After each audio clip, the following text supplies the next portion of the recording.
ஆய்க்குடிமா நன்னகரிலே ஆய்க்குடின்னா அந்த ஊருக்கு உண்மையான பேர் என்ன தெரியுங்களா? என்ன பேரு? ஆயர்குடி அப்படின்னு சொல்லுதாங்க. அந்த ஆயர்குடிய வந்துதான் அப்படி நடப்புல அது ஆய்க்குடின்னு ஆயிடுது. அந்த ஆய்க்குடிமா நன்னகரிலே அருமையோடும் பெருமையோடும் புகழோடும் கீர்த்தியோடும், அதாவது சேனை தலைவருடைய உலகத்திலே ஒதுக்கப்பட்டவர்கள், சண்முக கோத்திரத்திற்கு சொந்தப்பட்டவர்கள், வீரபாகு இனத்தை சார்ந்தவர்கள். அது மட்டுமா, வேலை வெற்றிலையாக்கி வேல் கம்பியை கொடியாக்கி எம்பெருமான் முருகப்பெருமான் வெற்றிவேல் வெற்றிலை என்று அவர்களுக்கு கொடுக்கப்பட்டு வர்த்தகத்திலும் இணைந்தவர்கள்.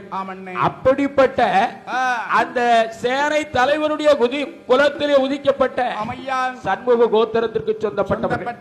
என் அன்பிற்கும் பாசத்திற்குரிய அண்ணாட்சி மாயாண்டி சேனையர் அவர்கள், அண்ணாட்சி மாயாண்டி சேனையர் அவர்கள், என் அப்பன் மணி விளக்கிலே பிறந்திருக்கிறாரே எங்கள் ஐயா மாயாண்டி சுடலை, சுடர் ஒளியிலே உதித்த தெய்வம்.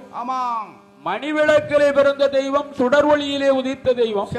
அப்படிப்பட்ட மாபெரும் தேவதைக்கு மூத்த கோமரமாக ஐயா, மூத்த கோமரமாக இருந்து ஆடி வருபவர்கள், சொல்லி வரம் கொடுக்கும் ஜோதியான தெய்வம், அள்ளி வரம் கொடுக்கும் ஆனந்த தெய்வம், மாபெரும் தெய்வம் மாயாண்டி சுடலையினுடைய மூத்த கோமரமாக விளங்கும் எங்கள் அண்ணாட்சி ஆய்க்குடிமா நன்னகரிலே வாசகம் செய்து வரக்கூடிய மாயாண்டி சேனையர் அவர்கள் எங்களுக்கு இழை 1000 பொன் பெறக்கூடிய அருமையான ஒரு சால்வை அணிவித்து